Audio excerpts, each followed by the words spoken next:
You are now listening to For All Nerds Show, a podcast about geek and pop culture from the perspective of people of color. For All Nerds is hosted by DJ Benhameen and Tatiana Keene-Jones. For All Nerds Show is a member of the Loudspeakers Network, where we always say rest in peace to our founder, Combat Jack. For All Nerds Show is powered by our listeners. Everything we do, from our podcasts, live events, our website, are all independently funded. Please continue to support us through our Patreon page at patreon.com/forallnerds. Welcome to the Fan Bros, the show where the bros are fans. Doodle.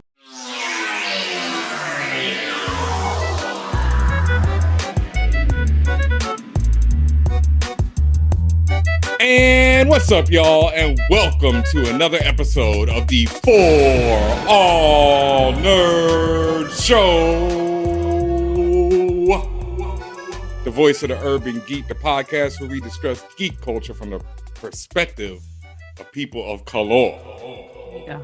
There we go. And as always, it's your boy DJ Benhameen, aka Halal Jordan, Bobby Filet, Hollywood Hameen, Noob Say What? What? I can't even get past it. Lionel Richie, aka I'm Not a Cat, here in the spaceship tonight. I'll ask later. Yeah, you got to ask later. As always, I'm joined. Just laugh now. I'm alive. And then think about it later. Laugh now, ask later. Yes. And as always, I'm joined by Tatiana Keene, the Grand Duchess of Tech, also known as Deuce Piccolo, Sean Jean-Luc Picard, Jay Prince of All Saiyans, Dame Diner Dash, Chance the Parapper, and the Ting of the North. And our first guest of the new year, a reunion of sorts. Our family, Mr. Mellow Brown, is here in the spaceship. What's going on? Have y'all? This is still a spaceship. I know, like the name is different. And, like everything's newer than it used to be. This is like it's not like This is not the first time you've been on since the name has changed, is it?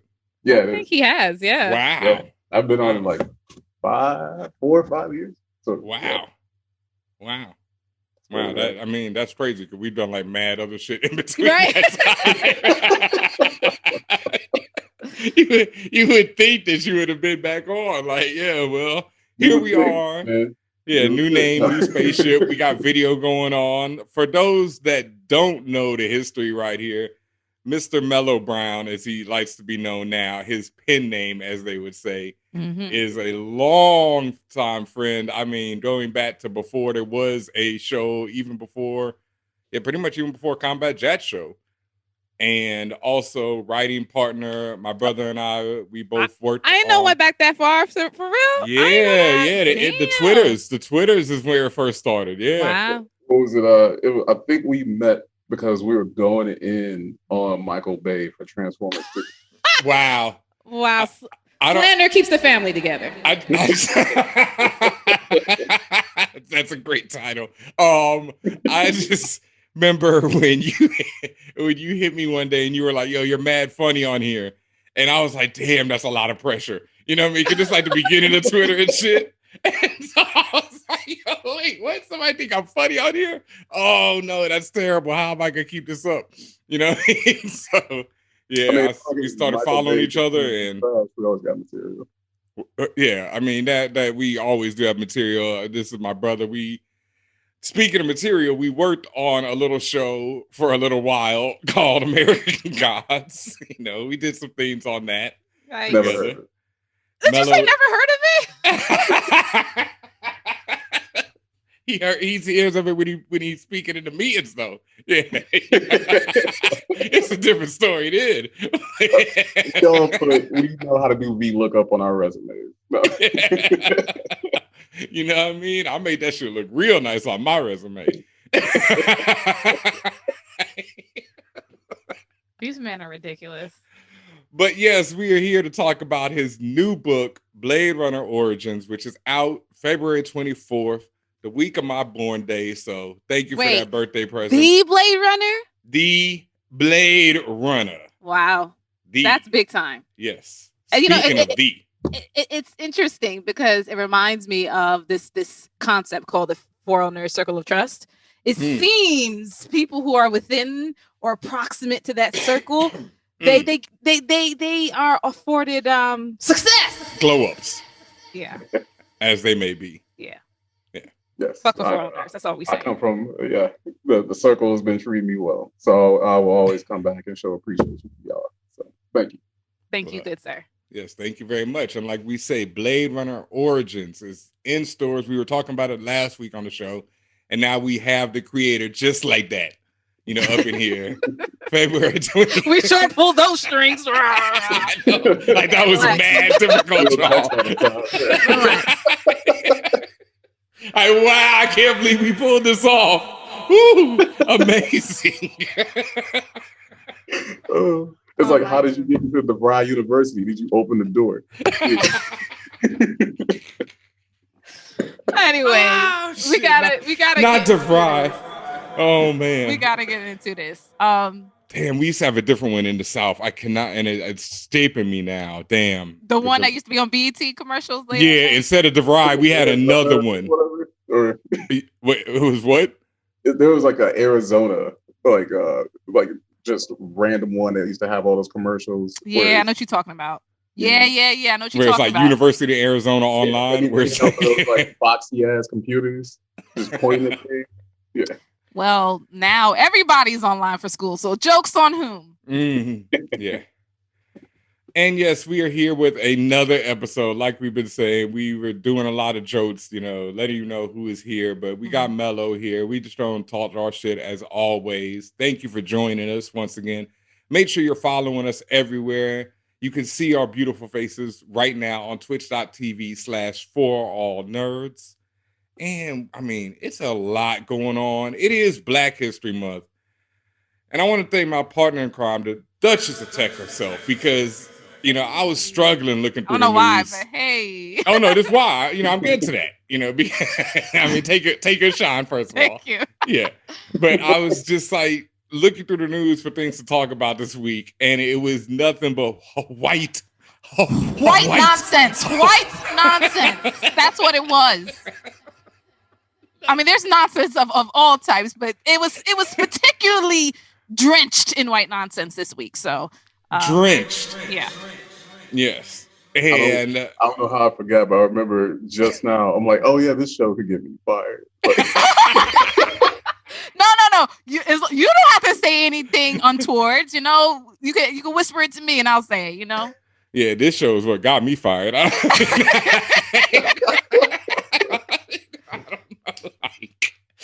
What up, Michael? Yeah. Ryan Coogler, though, this is the type of news that I needed. We didn't talk about this last week. Has signed a bid deal. I mean, actually, we could talk about a lot of brothers signing bid deals right now. Shout out to the WOC. But Ryan Coogler has signed to do a Wakanda series. A big 5-year exclusive with Disney TV. Ooh. As you just mentioned, the Wakanda series is already in the works. Obviously that means that's not the only thing he's doing, that he could be doing multiple things and putting other people on. And it's interesting because I've had this conversation with a lot of people lately about what to expect with Black Panther and all that other stuff. And I don't know why people are still stuck in the whole, well, who's going to take the Black Panther mantle? Forget about that. There's a whole city situation with Wakanda. There's a whole world and a million other, country and a million other characters that we can deal with, whether they're pre-existing or they can be created. Like, we have an entire canvas you can work from. So, and clearly, at least one amazing captain at the helm. So I think we're good. Mm-hmm. Yeah, it's enough. I like the fact that it's like a show big enough and full of so many Black folks that I've yet to see in like such a sci-fi setting. I'm like, I want to see stuff like the Diaspora Chronicles. Hell yeah! Hell yeah! I mean, even like Awaju, that's coming out from Kugali Media with Disney Plus, and that's animated series. So as you just mentioned, just whether it's across the diaspora, whether it's Afrofuturism, whether it's whatever title you want to use, because some people don't like Afrofuturism, whatever. The point is, it's all there. The fantasy, the science fiction. We have a wealth of things to dive into. I was about to ask, why don't people like Afrofuturism? But it was created by a white guy, right? I got an Afrofuture book. Yeah, it's listen, I'm not going to get into the depth of it. Yeah, okay? I mean, terms care. are always, terms and genres are always something that I try and avoid as much as possible. So, I'm just hyped because I think people were underestimating the potential of like even Black Panther. Even after having seen the movie, they just think, like you said, it's all about rest in peace Chadwick. But having seen WandaVision and seeing Marvel expand into television now and seeing how like wild they can get in one series, and then we got Winter Soldier following up. Like this could be really crazy to have Coogler, just have the chance to expand, like you said, to show all these different characters. It's already been laid out so much. Like you have the Priest run, and now you have the Ta-Nehisi run, which is just stupid. Like if we could see the stuff Shuri gets into in that run in the TV and films, it's a wrap. Like, I mean, the sky's the limit already. Mm-hmm. And it was money. And it was limited, but you also have the World of Wakanda series. So, I mean, like, there's so much material out there. And as I mentioned before, there's so much to expand upon. So it's definitely about having respect for Chadwick and his legacy. And to me, having respect is also meaning continuing forward. Mm-hmm. So that's how I see it. Do you feel like they should bring... Don't say Killmonger back. Yeah, I'm saying it. I'm saying it. I'm going to ask that question. You know it. Should they bring him back from the dead? I mean, I don't really care if they do or don't. There's a lot of people saying, well, they could bring back so-and-so. Why can't they bring back him? Which is true, right? Because they say, if you could bring back all these white characters, why can't you bring back the Black character? Heard. Okay. I mean, what's he going to do? Is he going to change his mind? Is he still going to want to take, like...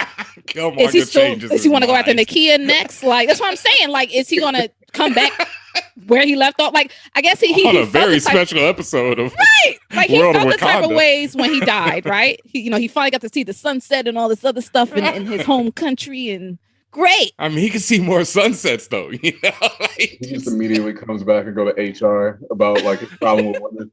and don't get mad at me. The Wakandan office. And y'all listen, don't get mad at me. I know I'm simplifying it. Yes, there's more stories to come. I'm just saying, like, why is everyone just so stuck on bringing stuff back? Yes, he was a great villain. Yes, he was a good character. But there's like a million. There's again hyperbole, but there's a million other people we can be like bringing to the forefront right now. I think characters. Like the thing I'm most excited about with it is kind of. Look, like I said, the diaspora thing I'm excited about, but primarily with existing properties are in Marvel, I think would be dope.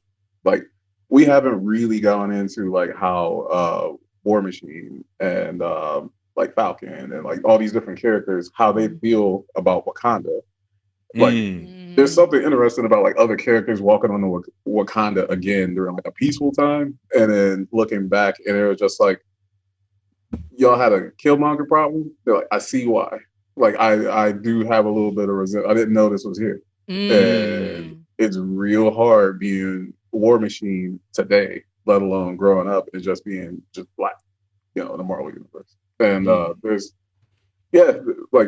just want to see other Black characters in Marvel reflect on the fact that Wakanda exists, because we haven't had the opportunity to hear them even talk about it. This is true. I see other Black characters interact with each other. From across the oceans, crossing state lines, shit like that. It'll be nice. What's the Black version of the Bechdel test? Oh, Marvel failing that one. Two Black characters in a room. Do they talk to each other? Yeah, They at one point mention NASA, but whatever. Or the pain, the scars, because Don Cheadle so far, that's been War Machine's whole story so far. Like, all the pain I've gone through.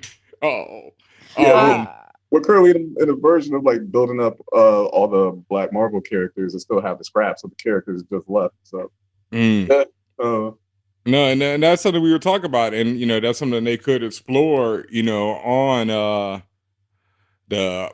Ironheart and the Armor Wars series, which is interesting because Armor Wars in the comics was one of my favorite joints, but it's featuring Tony Stark, and he's trying to clean up the mess that he made by, creating all this tech and then people using his tech for all the villains, all the tech-related villains at least. But in this, since Tony's dead, now you're going to have a Black man cleaning up the mess that this white guy made, and I mean, there's a lot of story there, you know. Sounds a little too much like real life, especially when you left him a cripple. You know, like I mean, it's oof. You know. Yeah, he did make Vision, so technically that's on Tony too. Oh, I mean, I was thinking about it the other day. How much terrible shit is on Tony's head, you know, and it is. The list goes on and on and on. Like let's see, is the first Avenger? No, except for Thanos torn from the stones. It's pretty much I think all Tony's fault in most of the Marvel universe. Correct me if I'm wrong. Yeah, there's Ultron. There's Vision. Yeah. I mean. Everything involving Vision, because I would like not to sidetrack. That's Tony's failure as an engineer, because if he'd built Vision better, the stone wouldn't have been needed, or they would have removed the stone by the end. Yeah. Well, one thing I will say that I always laugh about is that how what was it, Endgame or no, Infinity War, one of those. But what was it? When they had the two battles going on at once. And Tony was in space, Cap is in Wakanda. If they would have been in swap positions, Tony would have killed Vision so fucking quick. He wouldn't have cared about what Scarlet Witch. Damn. It would have been like, pow, saved it. We're good. Like, he would have killed Vision so fast. And he still would. The best part of that would have been he would have killed Vision, and then Thanos would have showed up with the thing and be like, "Oh!" and everybody would have had to live with Tony having killed Vision. But you killed this man. You ain't seen no other choice, and he'd be like, "He would have did it during the meeting." Damn. He would have did it on the way to Wakanda, and then when he would have got to Wakanda, he just would have asked about all the tech. But that's what I'm saying. It still would have been the L in the end. It would have just been like what's that movie? Almost Famous, when the plane is crashing and they all confess their sins and shit, and then the plane doesn't crash. It's the same type of situation. Like Tony kills Vision, and then Thanos just rewinds that joint, and everybody's like, "Yo, you killed that man, though." And he's like, "That's what I do." Well, before we start rewriting Marvel history, let's make sure we big up some more Black people during Black History Month. I also wanted to highlight the creator Obi Arisukwu, who is known as Obi Aris online on like Instagram, things like that. His @ is at OBIARIS. And I know him for a few, not personally, but I know his work for a few years because he makes really funny and cool cartoons that feature Black characters that, really like a sitcom type situation. So it's announced today that he's in a development deal for an HBO Max animated series. Because right now HBO Max is building up their adult animated series. So they're doing things like they're bringing back Clone High, which I absolutely love. That was my shit. Loved Clone High. They are doing a Velma series, which is, I guess, is centering around Velma from Scooby-Doo. I saw something about that today. Yeah. Yeah. Oh, it's about her. It's her origin story, apparently. So It's going to center around that. But with Obi Aris, his show is going to be called Obi, at least so far. And it's going to be about a 30-year-old man-child chasing his dreams to become an artist while navigating adulthood with his friends. So it seems a little autobiographical. I've been there. Everyone's been there. But his art is really fun. The stories he tells of his art is really relatable, and he seems really cool. So I'm looking forward to that. His project's actually being produced by Michael B. Jordan's Outlier Society. So you got some people on his side there. Congrats, and happy born day to Michael B. Jordan as well. Yeah, absolutely. Yeah. And we also want to make sure that y'all remember, or maybe this is the first time you're hearing this, but on February 12th on Disney Plus, Brandy and Whitney Houston's, well, really Roger and Hammerstein's, but I'm saying Brandy and Whitney Houston's Cinderella is coming to Disney Plus. And I think that came out, what did they say? It came out in 97 or something like that. It was such a classic to see a Black Cinderella. I mean, it mattered. Obviously, fairy godmother Whitney Houston. I've never seen it. Yeah. Well, now is your chance. I know. Or if I did, I don't remember seeing it. Impossible. Yeah. I feel like I did, though, but I know I'm about to get roasted, too, for saying that. But, Well, you deserve to get roasted. That's something you gotta see. At least once. True indeed. So what day does it drop? Because I'll be on that. February 12th. That's coming up. That's what this weekend. Oh, so that's Friday. They said at midnight on the dot. Yeah. Also, real quick, shout out to the brother Jim Barnes, who inked an overall deal with AMC Studios. He was actually working and is working on the final season of The Walking Dead right now. And now my man's is going to be doing big things over at AMC, producing some more shows, et cetera, et cetera.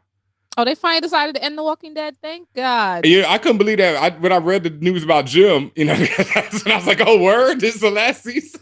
Like, wow. That's amazing. I mean, the book ended like 3 years ago now, it feels like. Damn. This is like ending, but they have like 6 spinoffs. There's like yeah. Six Oh, no, there's a Walking Dead universe. You know, I'm sure Yeah. Jim is going to be involved in some of that. For, you know, Yeah. Look. I have been watching Fear of the Walking Dead. I've been catching up during the pandemic. So See, money don't grow on trees, but you know, if you got some Walking Dead shit, it will. So, these dudes is not sleeping, you know. I would have done 20 seasons of that joint. I can't believe it's ending. Like a lot of people are probably gonna say a lot of like shit about Walking Dead, but I'm always gonna be real proud of what it's done for just Black actors, writers, directors, showrunners. Like we got most of the cast of The Wire at some point on The Walking Dead. What was it? Like the showrunner has been a Black woman for the past 3 years. Oh, that I didn't know. That's cool. And then what was it? And like we got another producer who got an overall deal, which means a lot of just Black created content is coming to AMC. Because when you do that overall, they're going to at least try to get 5 TV shows out of you, and that's a good thing for just everybody. More jobs coming in. The Walking Dead has been real good to the Black community, so I'm always going to be like a fan of it, even though I don't watch it. Shout out to T-Dog. Of all the names you could pick in the apocalypse. No, I'm so glad you said it, because I was out there to be like, that was one of those jokes when I knew that Mellow, with me and you would be friends for life. It's what Mellow told me. Out of all the names, I mean, my man just shows up, right? He shows up to a group of white people. There's nobody knows him. And they're like, what's your name? T-Dog. Stairs into space. Just give them the government name, the name your mama gave you. Stop playing. Parents, stop playing. That's like Taserface. Like, that's right up there with Taserface. It's like that. Like, I don't know. Somebody didn't he didn't make that name. They gave it to him. It has to be. That's the only way I can go forward and like knowing that like he didn't choose the name T-Dog. Yeah, they were just like, whatever, T-Dog. My name's Maurice. Yeah, sure, T-Dog. My favorite part of T-Dog's arc, though, is his like sudden, ridiculous shift to Christianity right before he dies. I found Jesus and it's a wrap. They gave him I'm going to save a white lady death, right? Yes. But like in every zombie movie, there's at least one just like, go, you get out of here. I will protect these precious little white children. I will throw my body into this mess. What was it? That other Netflix movie with Sandra Bullock, Bird Box. That happened twice. There were some Black people. Lil Rel Howery did it once, and then the one there was a guy. There was that one guy like, character. The lead, he did it. And I'm just like, 2 times? Y'all did it twice. Wow. All right. I just couldn't get over when they let my man in the house. That's the one where they let my man in the house, right? You talking about the one that was insane? Let in the house and made everyone look at it? Yeah. No. See, he just successfully ripped the whole house apart. No. Your ass is staying out there, Holmes. Like, sorry, fam. Like, it's shit's real in here. All right. And speaking of getting a little real, we're gonna take a quick break right here. And we will be right back with Mello to talk about Blade Runner Origins and all that good stuff. So stay tuned. Hi, I'm Professor Brandon Obunu, a scientist who studies genetics and epidemics. And when I'm not doing long division, I'm listening to For All Nerds. Hey, yo, this is Danny Lore. And this is Vida Ayala. And we are Twin Speaks. And when we are not writing Ironheart or James Bond, We are listening to For All Nerds. Hi, my name's Genevieve King, and I play Jackie Veda on Netflix's Lock and Key. When I'm not cooking up new recipes in my kitchen, then I'm listening to For All Nerds. Hey everybody, this is Peter Ramsey. I am the director of Rise of the Guardians and one of the directors of Spider-Man Into the Spider-Verse. And I like to listen to For All Nerds with Tatiana and the great Benhameen. Hey, this is Hiro Kanagawa, actor and playwright, and you are listening to For All Nerds all the way.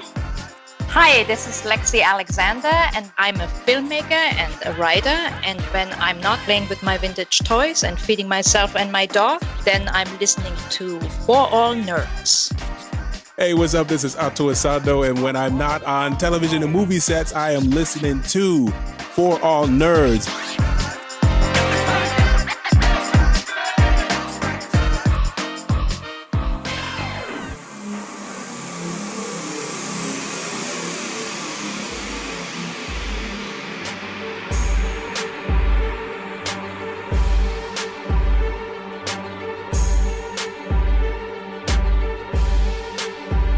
And thank you as always for joining us for yet another episode of the For All Nerds Show. And you can support us. Make sure you follow us on all the different platforms out there. iTunes, SoundCloud, Spotify. It don't matter. Wherever podcasts are found, hit follow, leave a rating, 5-star, a review, all that good stuff, especially on iTunes. It really helps.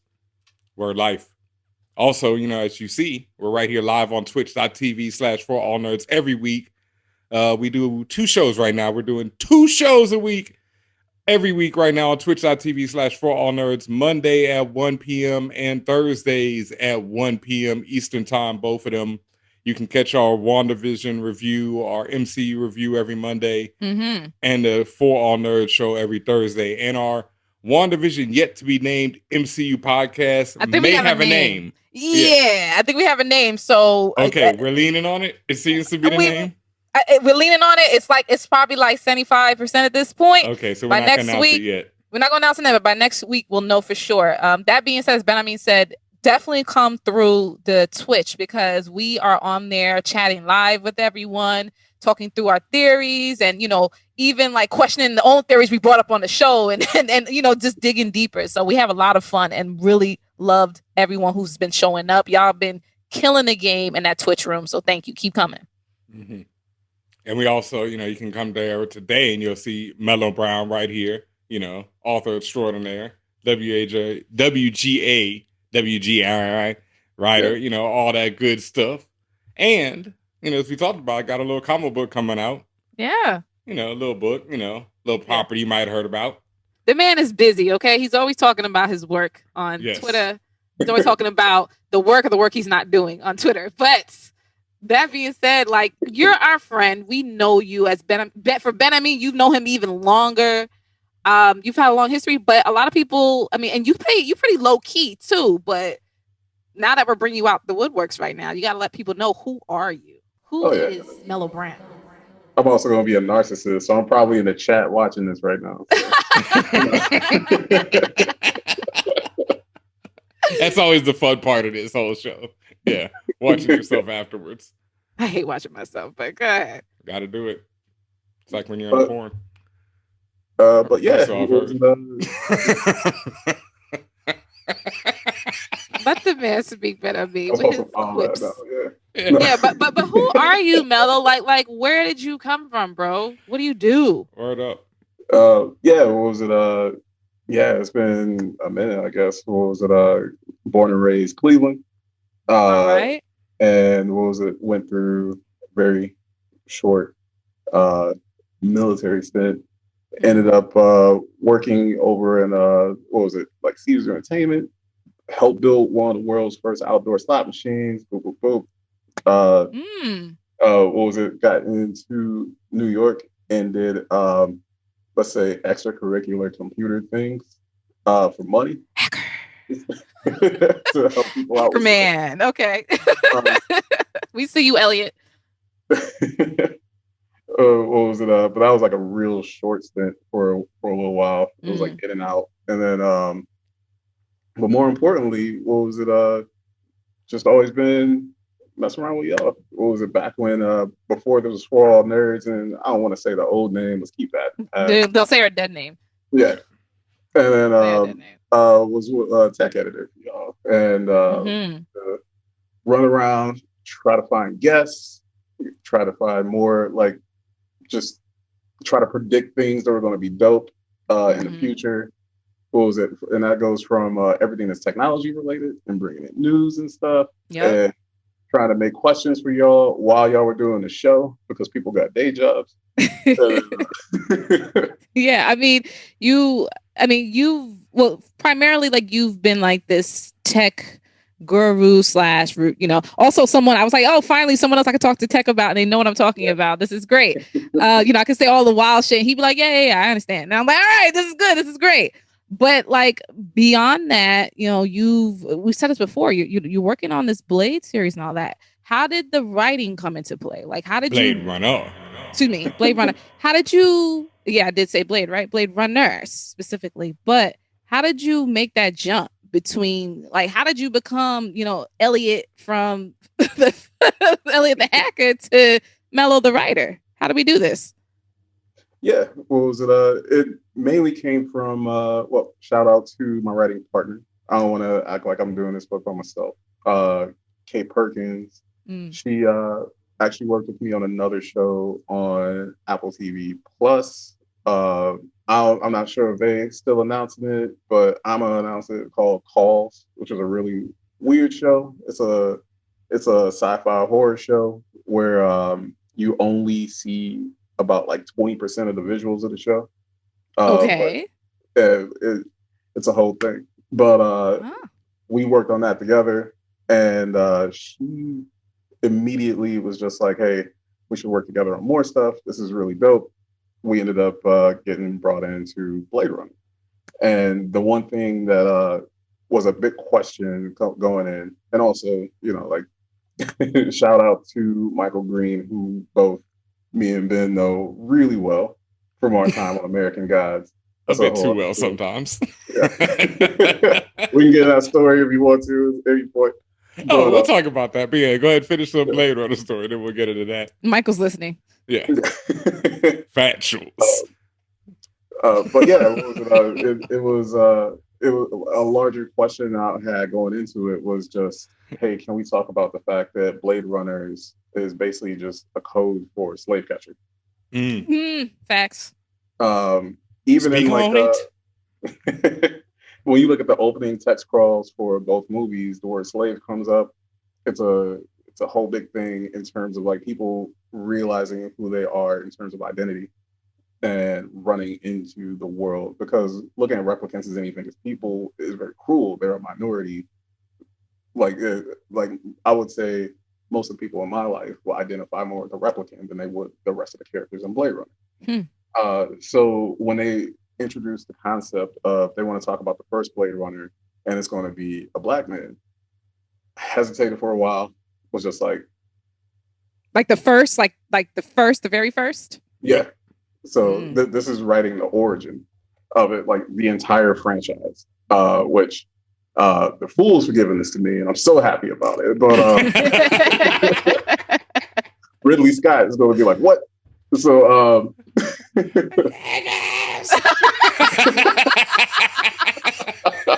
No. Ridley Scott seems to have his mind in the right place, Yeah.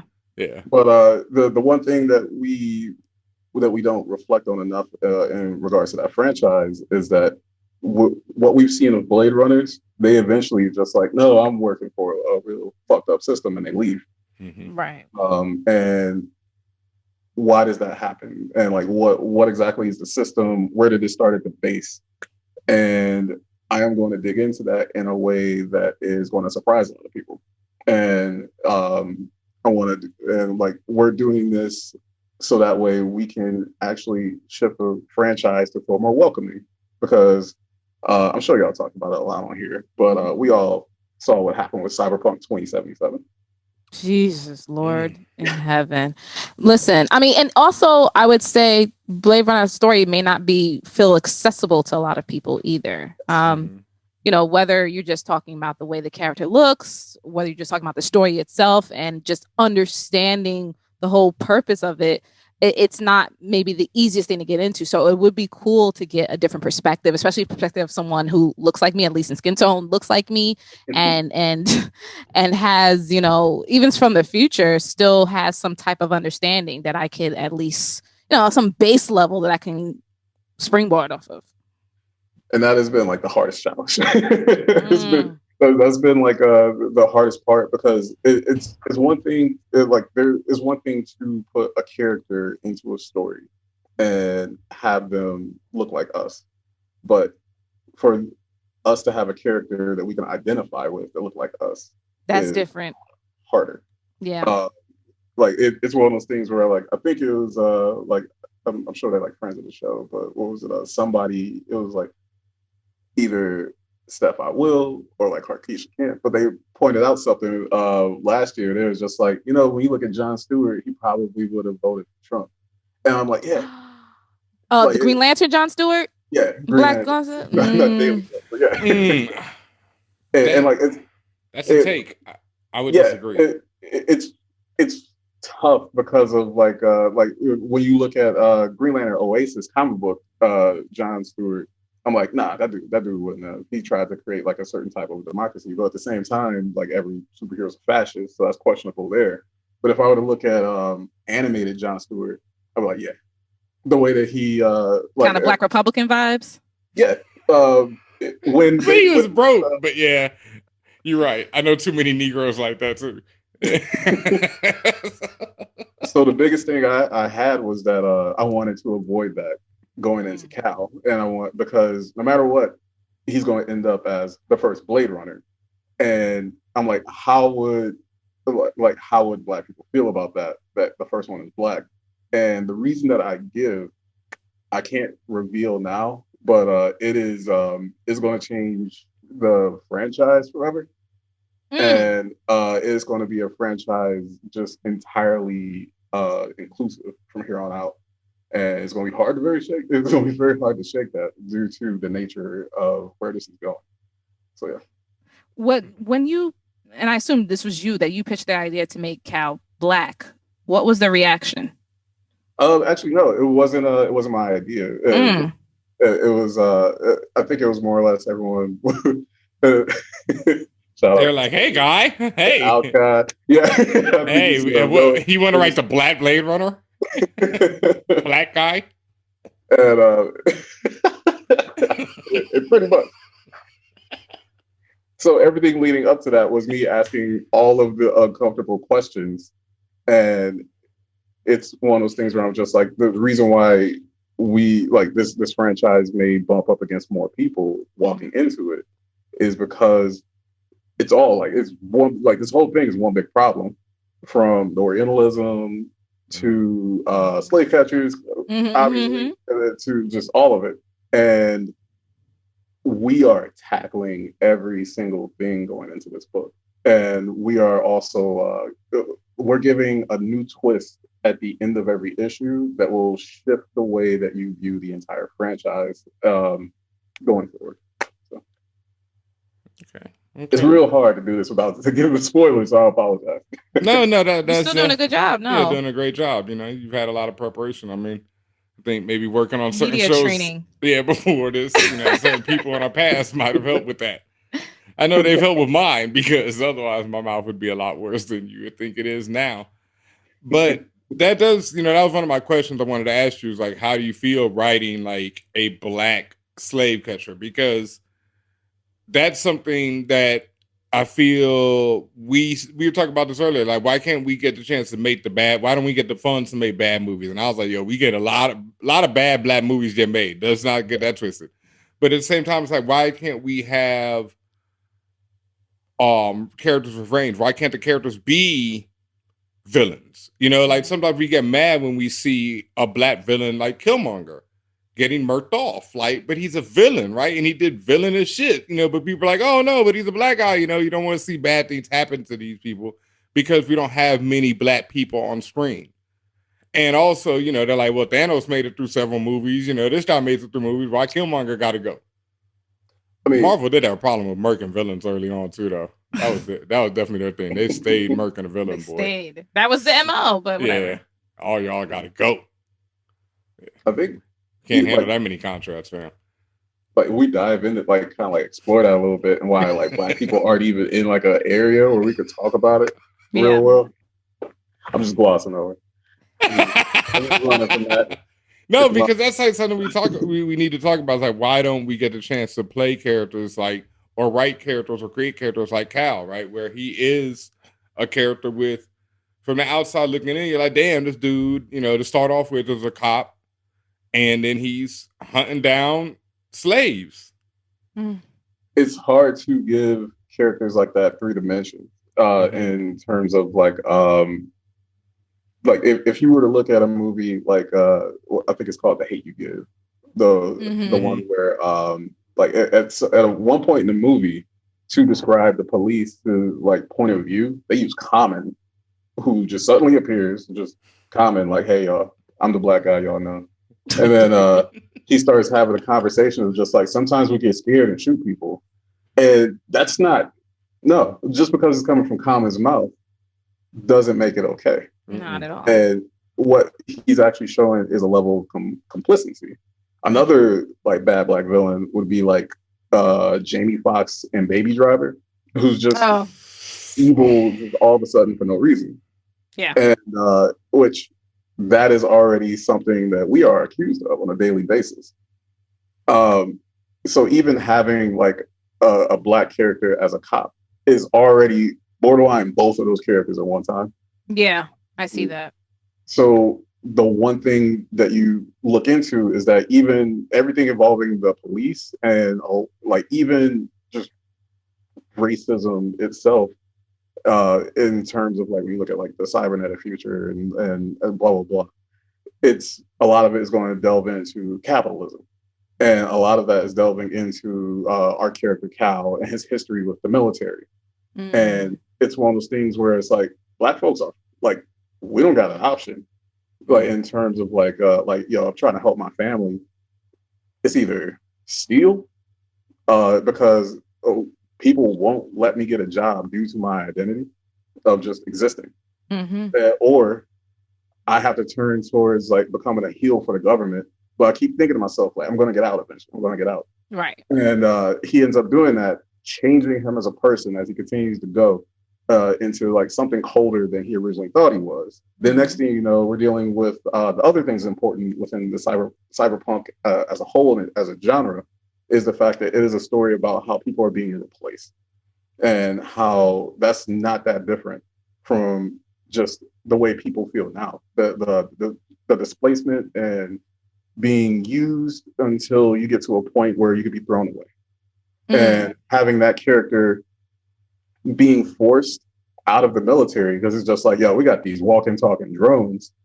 Like at this point, like replicants are a new thing at this timeline in the universe, and it's just like, this is way better than you. So you go back to Earth, and you go, be a cop because you still owe us because capitalism. And like it's one of those things where he's trapped in the police force. He's just constantly shit on there. And the cases that he takes are selective, but at the same time, they give him all the garbage cases. He is closer towards like a Lester Freeman, to give like another Wire reference. The Wire. And seeing kind of like, it just like, it would be like Lester Freeman origins almost in terms of like how young he is and how he's dealing with this, and like put that in a cyberpunk universe.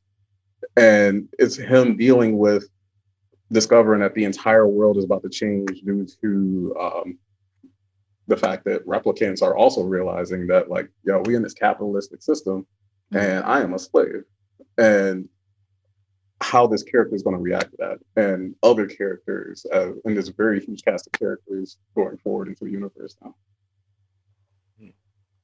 Now, something I wanted to talk to you about, because I've gotten to read the first issue. I really enjoyed it. Thank you, for letting me get a chance to read it beforehand. And I definitely want to get the script from you, because I've gotten to read a few comic book scripts here and there, but not nearly as many film strips as I've gotten to read. And mainly the comic book strips I've gotten to read are from people I know. So it's like the same author giving me a bunch of those scripts. So I always like to see how different people write and construct comic book strips, but what's something you've learned in like creating a first issue of a series versus creating a pilot of a series? Yeah. First, we do things in Google Docs, which is what I was not expecting. I thought there would be like I'm like, is there any like official format that y'all use? And like sheets of paper? What do you want? Like just make it. Oh, we got a Google Doc, we just don't share it with everybody.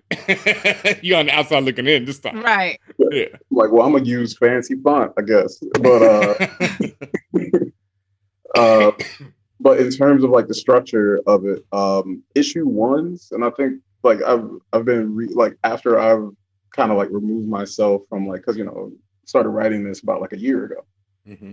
I've been reading other people's issue ones because I've been nervous about ours because it has like it starts off as in a very noir place, but where this thing goes is like chaos. It's going to be full of action each issue, all out war, murders. It's just, it goes places, and I'm just like, is it real chill this first issue? And now that I've seen other people's books, I'm like, oh, everybody's kind of used to first issues of comics are a lot of heavy table setting.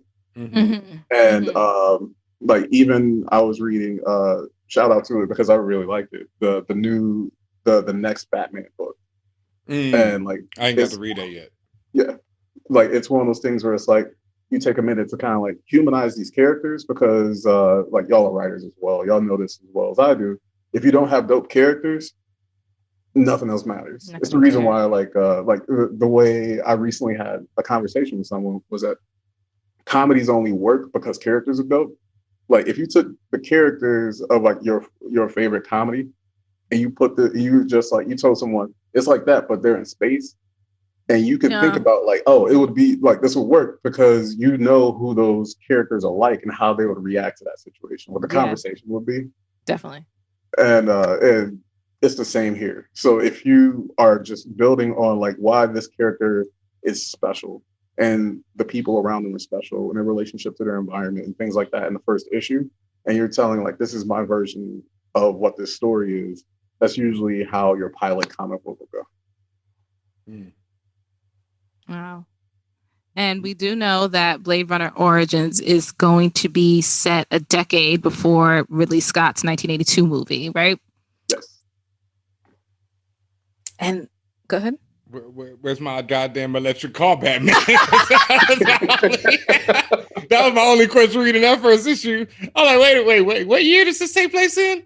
Yeah, it's the Blade Runner 2009. Yeah, Blade Runner 2009. That shit hurt my feelings. Not real life Sam. 2009. That shit, I was like, where's my goddamn flying car, Batman? Like, because there's I don't want Alcon or nobody like Alcon snipers looking to my window or anything, but like even in like the opening pages, we're giving a hint as to what kind of universe it is and how it lines up in other timelines of other stories that you may know from film.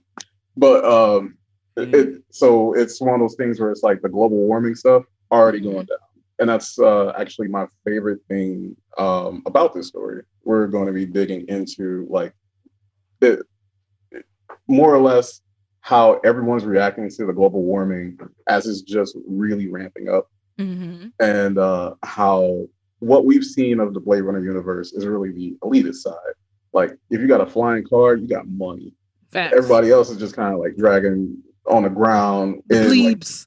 Like, just these gray faces you see occasionally lit up by neon. But that's not good enough for me.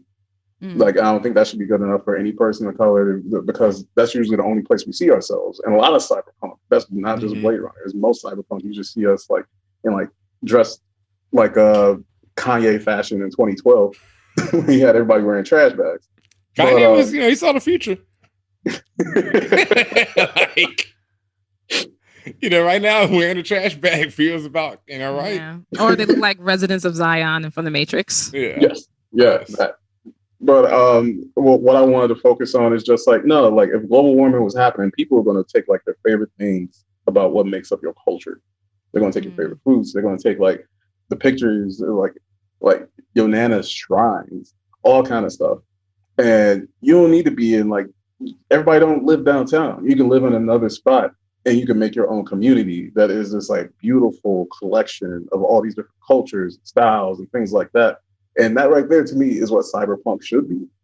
And because there's like the whole cyberpunk of just like we're genetically modified and blah, blah, blah. And like, yes, that is there.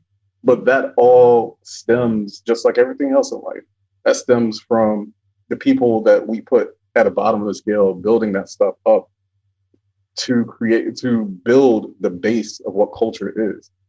And when we look at these different types of like civilians and we see how they live, and it's just like, we got like the Spanish quarter is connected right there with like the German quarter.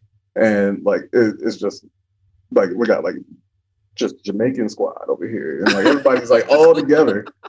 And it's one of those things where it's like, the only way you're going to survive in a cyberpunk future when like everybody's countries are endangered from a different type of apocalypse around the world. You have to work together. So those communities actually live in doper ways than the people with the flying cars and stuff. And I want to really put like just a big spotlight on that. And like, there's hope in cyberpunk, but we're not looking at it because of our obsession or fetishizing all of this technology that they're into. Right. Okay. I like that. I like that it's just trying to come from a different perspective. At the end of the day, that's what we're trying to do here, it seems. Yeah, and also because I notoriously not the biggest fan of Blade Runner. Like I said, I enjoyed the concept, but maybe that would just, maybe that's what it was. It just threw me off. Like subconsciously, I realized, damn, this is a story about dudes out here, catching these replicants. And I always fell for the replicants. Like, that was always my thing. I thought in the first film, my man's speech to Harrison is like the most incredible speech ever. And Harrison is a boring character throughout the movie. So I just never got it. It was always the replicants were always my people. I think that may be, in my opinion, I think that's understanding it though. I think what you were watching was the actual main character be killed by the villain.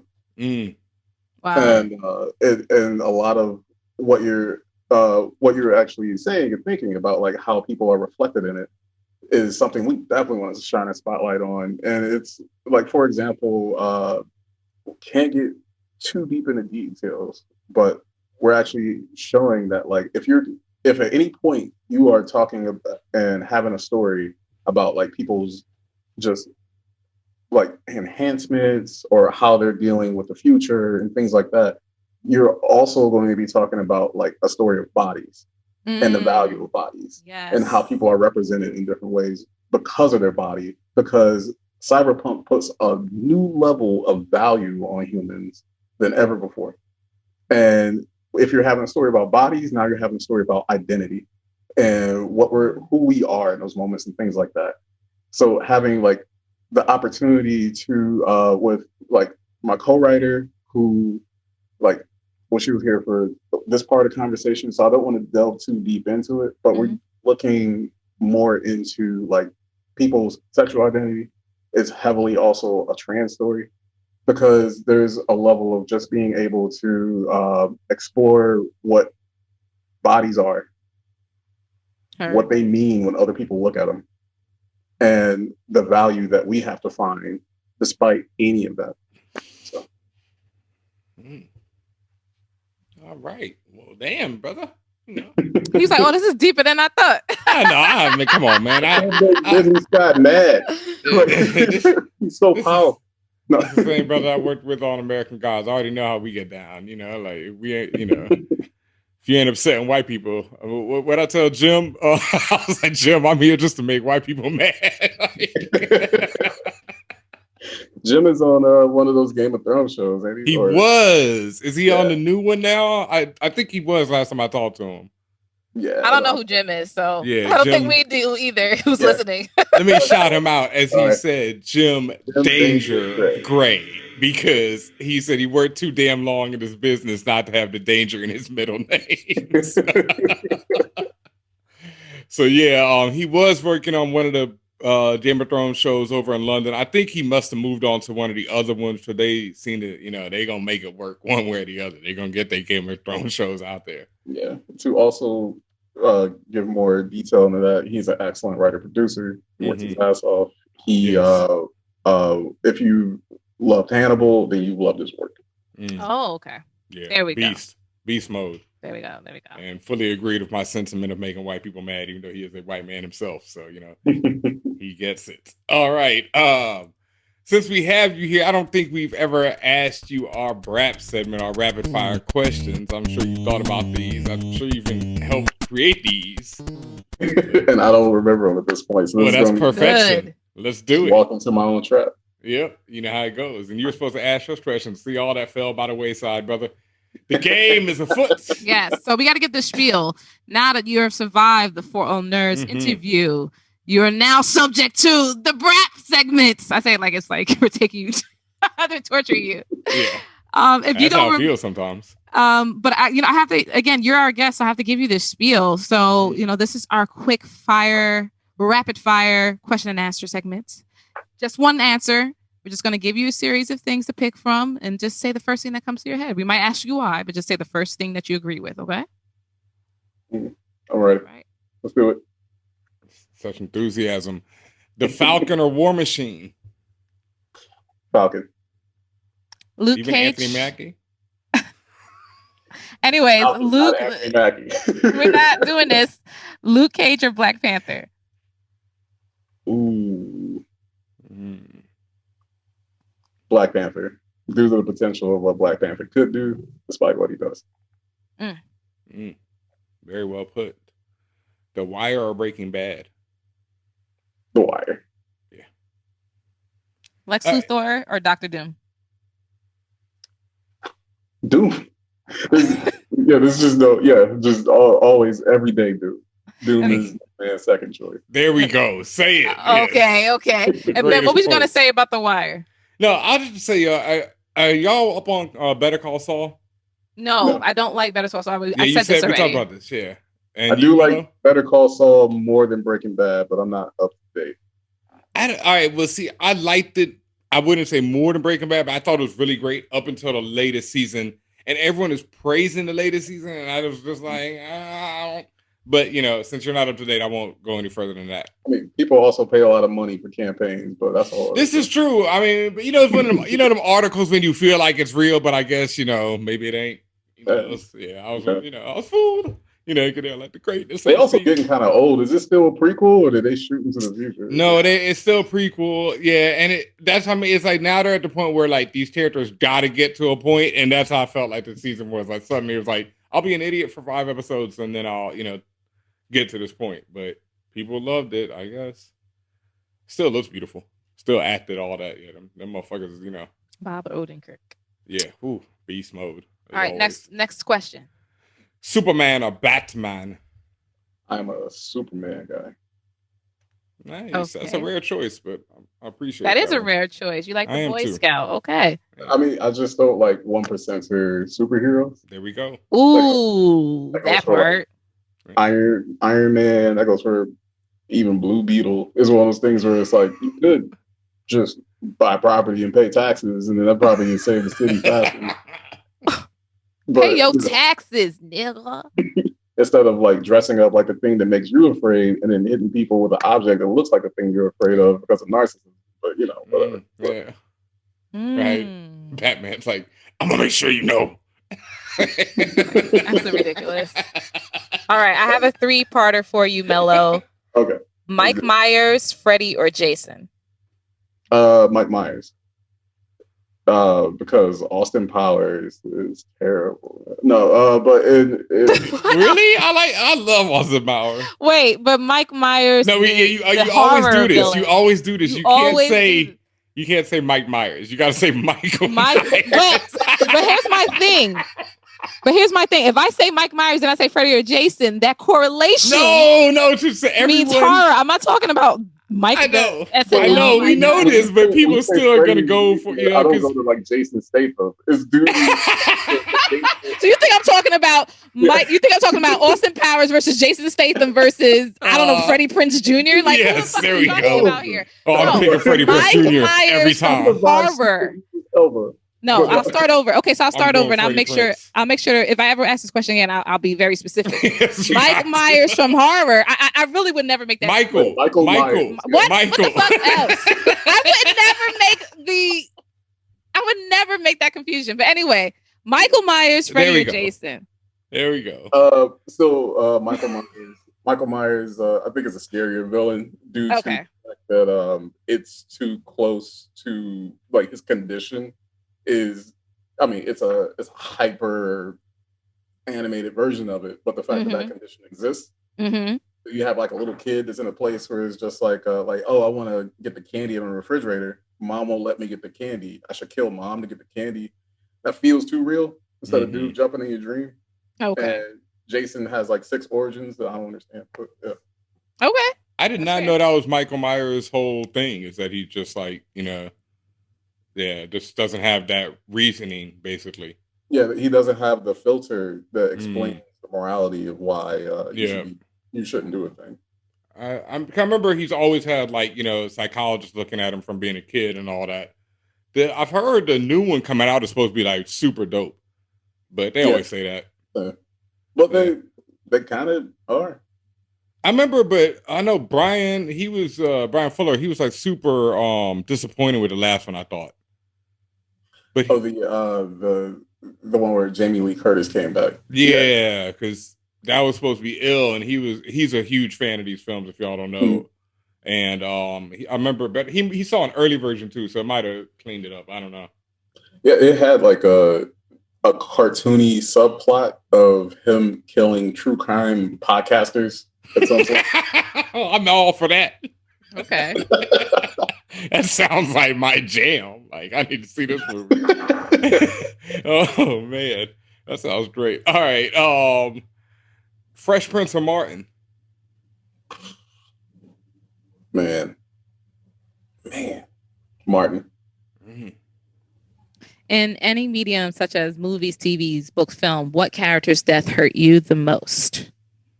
Ooh.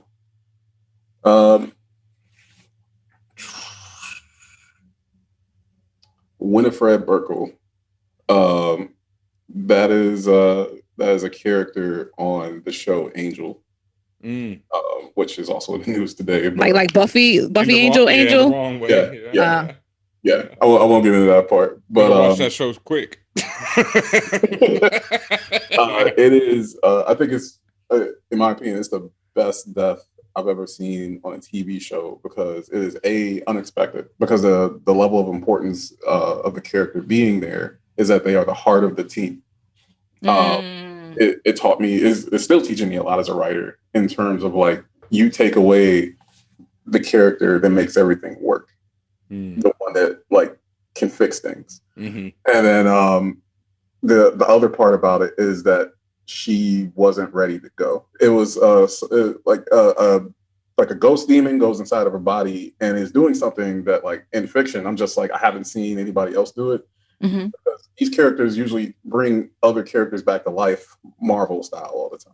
Right. What it's doing to her is that it's eating her soul from inside of her body. So in later episodes, they look at the incident and they're just like, there's no bringing her back. She no longer exists. It's as dark as hell. And then the entire time, she's like dying slowly as a character that she was waiting for like 3 seasons to like hook up with. And he's just holding her body because they hooked up for the first time in the episode prior to make you miserable. And every character is doing the best of their ability to be like, we need to be superheroes today to save her. And they all fail for different reasons that are selfish. And they just come together and like they realize like the person who is the best of us is dead. And it's replaced by like, they kept the actress, they kept her, and like the demon that ate the body takes over her body. And the thing that they always, that they continue to say about that character was just like, you have all these, special demon powers. She had like super speed, stop time, all kinds of stuff like that. They're like, we handle that. The worst thing you could do to us is that you look like her. And it like breaks them down. And like I was just I was like in tears. I was a mess. And I love that death so much because keeping the actress is such a nice taste of just being like, we're just gonna make you miserable because she's not gonna act the way that you want her. This isn't the person you loved. You fell in love with. Mm-hmm. Cold-blooded. Star Wars or Star Trek? I gotta go with Star Trek though. Hey, live long and prosper. There's some stuff about Star Wars is making me uncomfortable lately. True. Less said about that, the better. All right, next question. Yeah. If you could have any one superpower, what would it be? I think it's going to be like the usual stuff y'all hear. It's going to be like teleportation. That's not the usual. The usual is usually fly. Yeah. That's People it? just tip that. Yeah. Flight is probably the most picked. People should dream better. No. Mellow shading half of our guests. Yeah. There's something about testing the limits of teleportation that's dope. There's a power that I would like that is a combination of all this. And I'm afraid to say it because it's something that I want to do with Marvel. Well, no, hold on. They'll keep it under wraps. Yeah. Yep. Hold on to that. All right. Well, you have survived the BRAP segment. You survived the interview segment. You're going to hang around to finish out this show with us. But, before we do that, just let people know where they can find you at, where they can get this Blade Runner win, all that good stuff. Mm-hmm. Yeah. You can find me quarantined, chilling on my balcony, just staring off. But you can find me on Twitter at Mellow Marketer, Instagram at Mellow_Marketer, Discord. I'm probably something like that. You don't even know it's on Discord. Yeah. And then yeah, that's about it. And Blade Runner Origins is launching February 24th, both digitally and in your local comic book shop. So make sure you are supporting your comic book stores. Word up. And, we did the BRAP segment, but now it's time for one of my other favorite segments on the show, our Geekly Ass Questions. What is extra? But we actually have some questions this week. Thank you very much to everybody who sent in their questions. Hit us up anytime. Contact at forallnerds.com or on Twitters, on Instagrams at forallnerds. Send in your question, geek related or not. It does not matter. All right. What do we have up first?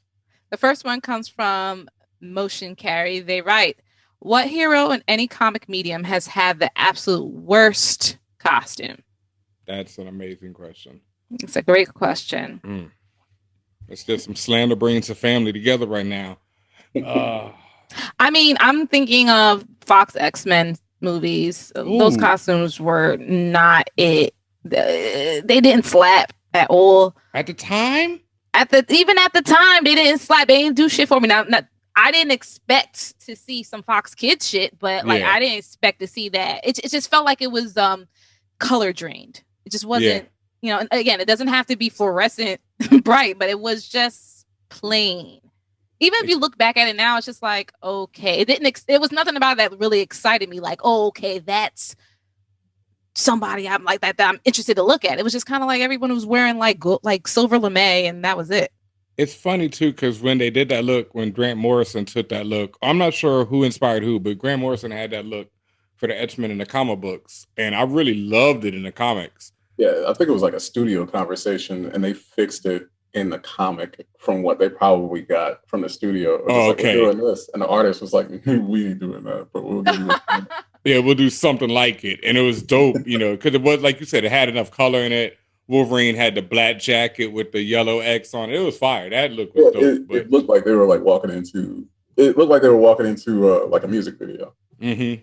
Like even like the it's that artist style as well, but like it had like quietly that, like dope like puffiness and everything like that. Like No, I like that. But yeah, I mean, at the time it wasn't that bad, but I feel you looking back at it, it's pretty garbage. It ain't much to it. I think you were just allowing your I excitement was of just seeing hyped. live action to blind you. I still remember though, even walking out of that first X-Men, and I was like, you know what I mean?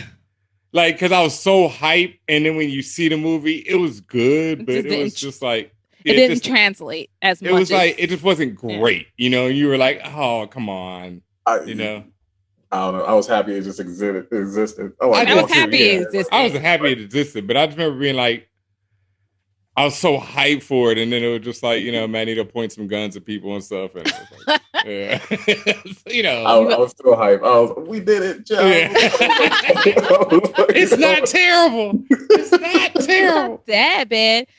Any other comic book? Excuse me. Any comic I always medium? quote costume? Jack of Hearts, my man Jack of Hearts for this one. You know, I love Jack of Hearts. Google him from Marvel, y'all. He is ass. I'll put him on the Instagram. I think I love Jack of Hearts because his costume is so terrible. Like, it is so weird. I think they said that people hated drawing his costume, and that's why he doesn't show up a lot. That's how bad it is. Yeah.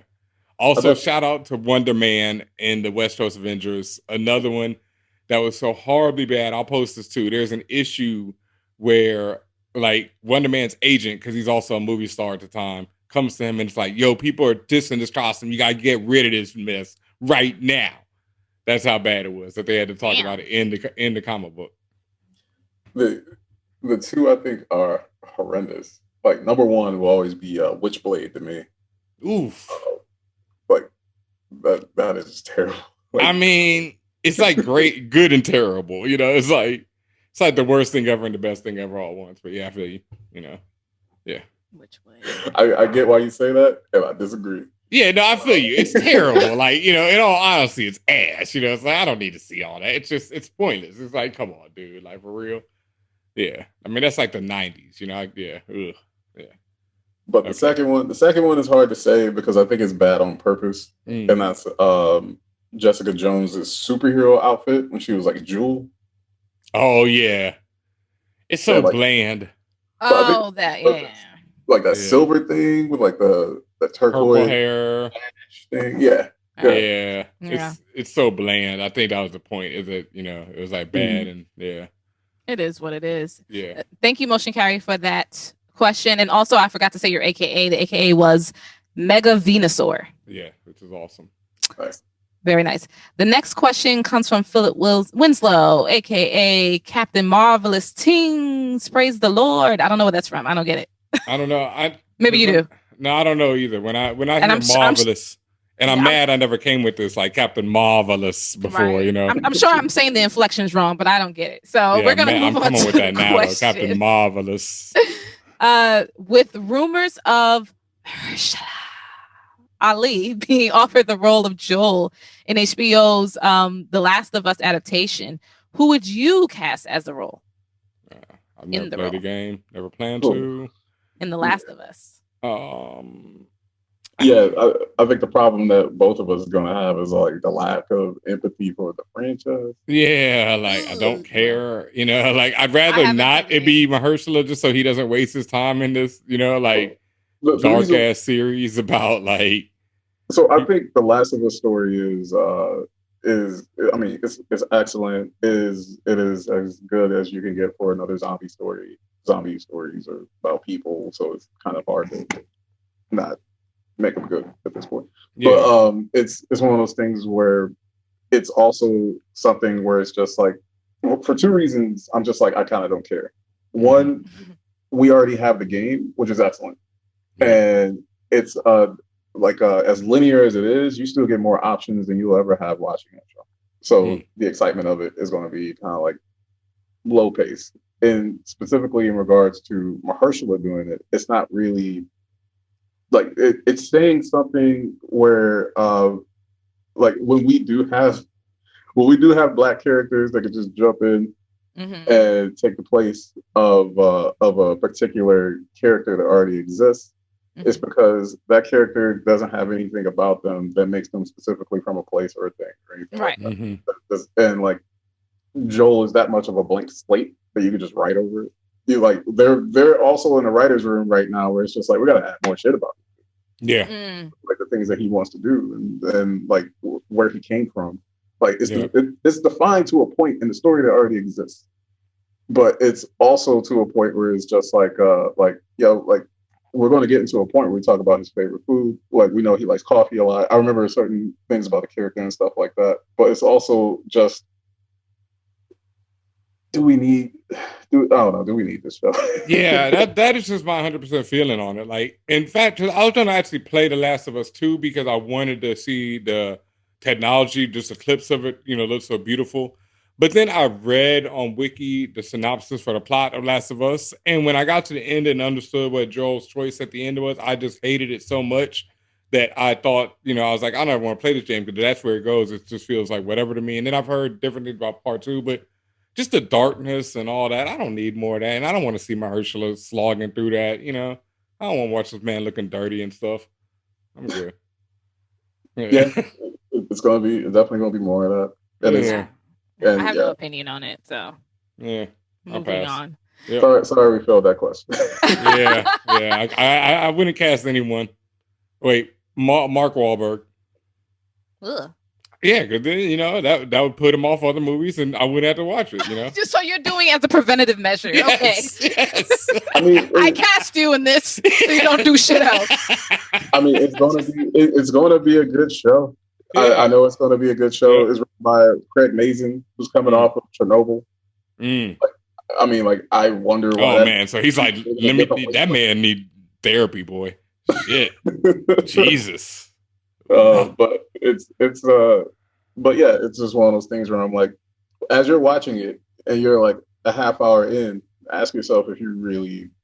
I don't know. Maybe you know what? I ain't even gonna say that. Some people need it. People like that stuff, man. I get it. I get it. It's like me, like we talk about, like The Walking Dead. Like I enjoyed The Walking Dead. I was one of the first people. It's still my, breaks my heart to say that I used to have the entire run and I don't anymore. And I know how much it's worth. Yes, but yeah, like I don't need more of this stuff. Like that was my point when I finally realized for Walking Dead. I gave up even on the comic around like, I want to say issue 80. I gave up like 20 issues before it ended, and I was like, that was further. It's further than 80 because I got to 100, whatever. But yeah, about 20 issues before it ended, I was just like, all right, I don't care because I didn't know it was going to end at that point. Because he said it would just go on forever. So I was like, I just don't care anymore. Like it's going to be terrible, terrible, terrible. Right. And the world is terrible, terrible, terrible. So I try not to watch that stuff. Well, this last question is not terrible. This one comes from Cuba Batting Jr. They write, after the last episode of WandaVision, if the MCU has to bring one more actor from the X-Men universe to portray their character and deny one actor for being a character, who would you pick? That's all I got to deny. Their example is Michael Fassbender as Magneto gets a pass, but any version of Storm that we've had gets denied. Cold-blooded. I wouldn't cheer if Halle Berry showed up on WandaVision. Y'all would cheer. Y'all would lose your mind. Because there's history there. Yeah, and it's Halle Berry. Yeah. But do we want that? Do we want her as Storm going forward? No. Absolutely not. So if you're saying like she shows up as like, yo, that's like Days of Future Past version, and she's just here for a moment and then she goes away, then okay, cool, yes, but not like to be the character to the MCU from here on out. No. For a moment, you said that'd be great. I was like, what if Angela Bassett showed up and they're like, oh, is that Queen Ramonda? No, I am Storm, and everybody's like, oh, well, that would fuck up everything. Yeah. That would everyone's head would explode because that was supposed to be in the beginning, but I know we're not either here nor there. Yeah. So what the MCU has to bring back one actor from the X-Men universe and deny another. So and this is obviously in relation to the whole Quicksilver situation. So, get a help from my long-lost sister or what? Please stop with that accent. Who's the popsicle? Well, I mean, let's name some characters from the X-Men version of the live action, right? So like you got like Juggernaut. Oh God.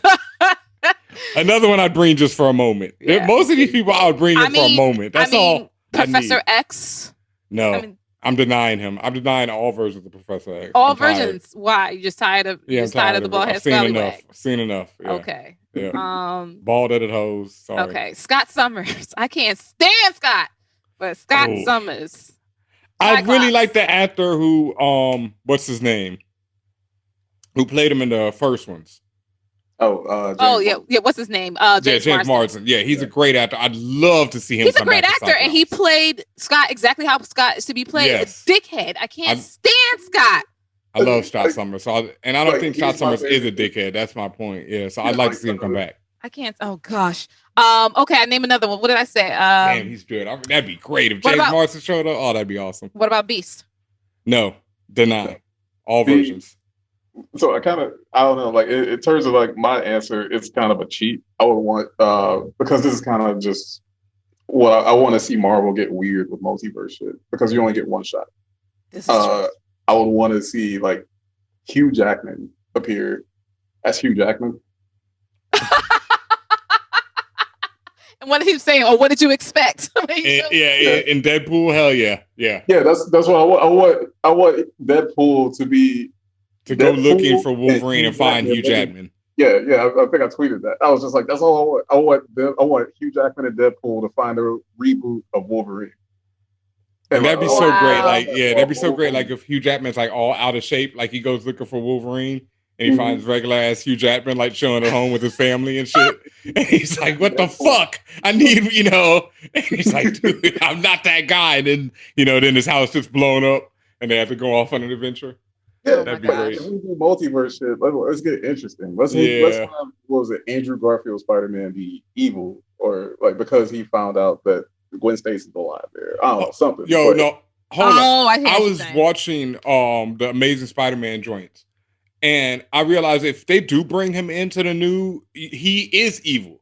All right, in the first one, Captain Stacy dies, and before he dies, he's like, yo, keep my daughter out of this. Promise me, Peter. And it dies, right? Yeah. Second one, like, what does this man do? Can't be broken. And then immediately what that letter was about happened. He lets her die. Immediately he lets the daughter die. So we never get to see, but this man should be a wreck and headed down an evil path after those first two movies. 100%. I would love to see that. Like if they come through with that and make Andrew Garfield like this depressed monster. Yeah. Oh my God. Because I think he can carry it off as an actor. And I like rewatching it. I'm just like, yo, I cannot believe this. Like I watched it the other day. I'm like, yo, hold up. Because I didn't see the second one again. I saw the first one. I'm like, wait, he made a promise to this man, and then this man dies, and then immediately. Well, that's interesting because literally a few days ago, Tom Holland confidently told GQ that I don't believe anything that man ever says. Neither Andrew Garfield nor Tobey Maguire is going to be in the next Spider-Man film. Lies, and more lies. Sure. I mean, who knows? Because Tom is the one they use to play games with the MCU. Tom is the one they use to say dumb shit and it not be true, or say, oh, that's not happening, it happens. Tom be saying all sorts of shit. He also said that they are not appearing. He did not say Peter Parker and Peter Parker are appearing. So this is true. So that could just be language. Yes, language people. Whatever. To answer your question, Nightcrawler. I don't know. We just Nightcrawler. Oh, please bring back Nightcrawler. I fucks with Nightcrawler. All versions of Nightcrawler. They've had like two different dudes. The first one, what's his name? I actually like both Nightcrawlers. I like both Nightcrawlers too. Okay. I will allow that. The 80s one? The kid that came in the last one, he has not had enough time to shine because when I looked at him, I'm like, that's fucking Nightcrawler. Like he is like not only just in terms of his physique, but how he presents himself, his shyness, his hopefulness. Yeah. Like that's some stuff that isn't very easy to portray, and we don't give people enough credit when they can actually pull that off. It's sort of like Sam in Lord of the Rings. Like what he's doing is not really easy in terms of like making you like someone for just being earnest. Yeah. Nightcrawler did it. He gets no credit for it. I would definitely bring him over. But you already knew that Sam could do that because my man played Rudy. Like, you know what I mean? Like, yeah, I've never seen it either, but I just know about fucking Rudy. Like that little dude, fucking made it. Like, you know, he made that football team. My preference, this is the last character I'm going to mention. I was going to mention Mystique, but I like Rebecca Romaine's Mystique. Yeah. better than. I never want to see any Mystiques ever again in any. Yeah, I'm over Mystique ever again. Like I don't ever want to see Mystique used. You done with her? Yeah, done. I just do not ever want to see her as a character. You know, a record label, producer, a record label, a unit. Yeah. I hear you. They said Mystique is equally as powerful as Charles and Eric. I mean, they really act like Mystique is a big dog, folks. She's like a squirrel. She's like one squirrel. That's disrespectful. I mean, she's not up there, but damn, she is one squirrel. You know? Damn. And they acted like she is just the baddest of the bad. I want all the Mystique fans to go light up Benhameen. Where are they? I will wait. Well, I hope they show up. Last I saw, they were giving her some really mean emails. I'll wait on them shits.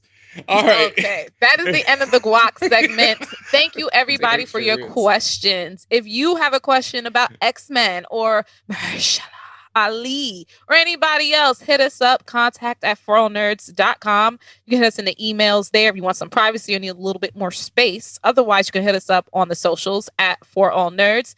And per usual, if you are part of our fan fam on Patreon, that's patreon.com/forallnerds, you are generally, at this point, you could be on every tier. You are generally guaranteed a guac question. So let us know what your question is and we will answer. Word up. And before we get out of here tonight, because we haven't done this since we've been back, it's time for Comic Side. And we happen to have a special guest who we've already talked about his comic book, you know, Blade Runner Origins, on shelves February 24th. Hit up Anyone Comics if you're in Brooklyn or in New York or anywhere. Hit them up. They're a great shop and they'll take care of you. I'm about to actually go drop off a bunch of stuff over there. I'm like, they got a donation program. They got a trade-in program. So I'm hitting them up and lacing them with all kind of joints right now. Nice. Yep. Real quick, other than Blade Runner Origins, we talked about Lock It Down's new book, which drops this week. What is it? Love or what? That's the thing off of DC Comics? Yep. Okay. Yeah, I'm blanking on the name. Also, the new issue of Sword is out this week by Al Ewing. I've been talking about this book. It's now the third issue. It's so ill, and in a small way, it relates to what we've seen of Sword on, I want to say Captain Marvel, but that ain't the name of the show, on WandaVision. Yeah. Because Sword is taking place in the current Marvel universe where the mutants, Krakoa has actually taken over Sword. They've taken over the peak Sword space station, and so they're dealing with all these outer insane elements. And it's written by Al Ewing, who I would just say at this point is just right now probably my, I don't want to say favorite, but one of my top 5 comic book writers out right now. Like, if the man writes a book, I'm reading it. He wrote Mortal Hulk, and also another book we've been recommending a lot lately, The Ultimates by Marvel, because The Ultimates features Captain Marvel, Monica Rambeau, as well as Carol Danvers, as well as the Blue Marvel, another character we mentioned this week on WandaVision review show, yet to be named MCU podcast.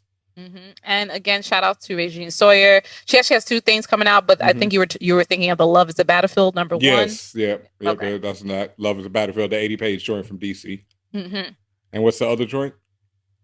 That I don't have. Thank you. Well, yeah.